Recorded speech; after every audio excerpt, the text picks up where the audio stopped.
18 years ago when I sang Nigeria Jaga Jaga, the message was spiritual, and now I know the reason why it is. But at this point, at this junction, I believe that all Nigerians in workplaces, different walk of life, need to stand up and speak against this tyranny that is going on.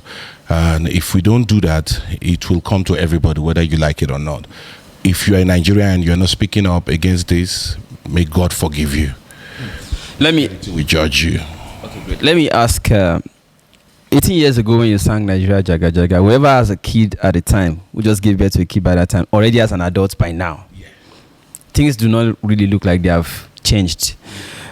Maybe it's even worse now. That's right. If you would sing that song again, would you change Jaga Jaga for an improved word or even for a worse word?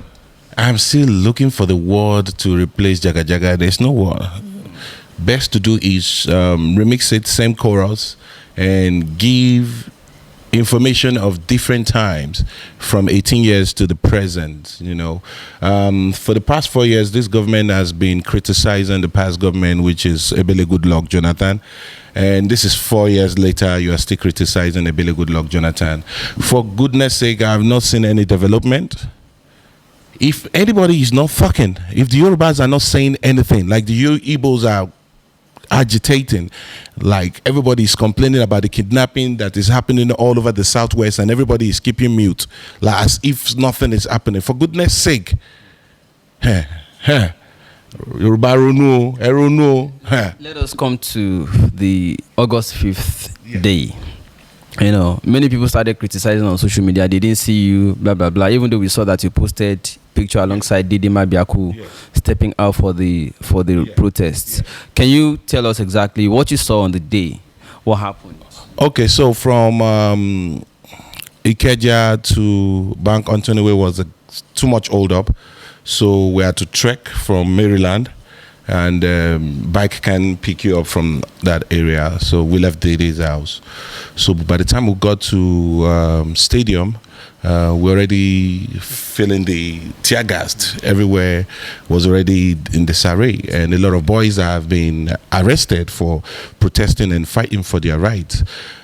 Nigerians, listen, this has nothing to do with Shore. This is about our country.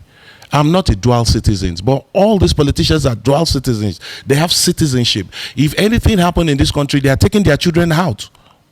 We need to speak up against tyranny. We need to speak up against oppression. We're tired. Show me inside Constitution where you said revolution is not allowed for you to protest.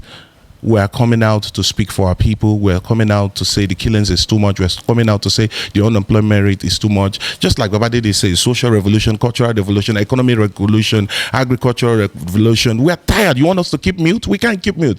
Are we in Abacha era? Are we in the military era? Mr. President, write your name in gold before it's too late. The world is watching.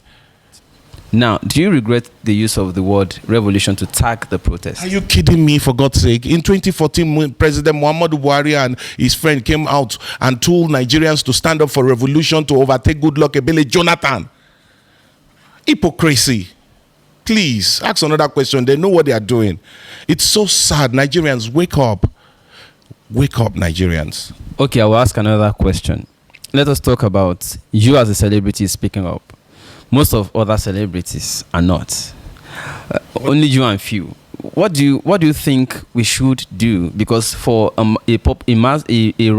mobilization of people to be massive enough, just like that of 2012, we need voices that are strong, like yours. That's right. Yes. It's just like when I went to Baba Adeboye's reading camp to protest against the killings, and to remind Baba Adeboye that in 2014, he came out and asked the member of his church to come out for a 1 million march against Goodluck Ebele Jonathan. And in Buhari government, Baba Adeboye is mute. Every Nigerian musician that is mute about it, I pray that you don't experience what is happening, because remember, we're the one that travels mostly on those roads. Be careful. Don't say because you kiss ass and you eat from these individuals who don't really care about you, you keep mute. Remember, your family goes to the market. Where families, why are we so, why are we, hypocrisy is killing us all. So keep it to yourself. You don't want to say anything, Abi, be careful. Posterity will judge you. What goes around comes around. And with time, you see them start talking, whether they like it or not, because the situation is going to get worse. It's sad. Going forward, would there still be more agitations, more protests, more revolutionary words from people like you? And then the last rally you led to Pastor Adeboye's church, what is the outcome of it? Has it stopped? Would you be doing more? Well, I've done what I am supposed to do as a concerned Nigeria that doesn't think about religious differences or political interests or individual, differences. Baba Adeboye didn't say a word. So sad enough, 5 of his stores were kidnapped just last week. And Baba started talking. If Baba had spoken, maybe they wouldn't have kidnapped these pastors. Same thing with you musicians.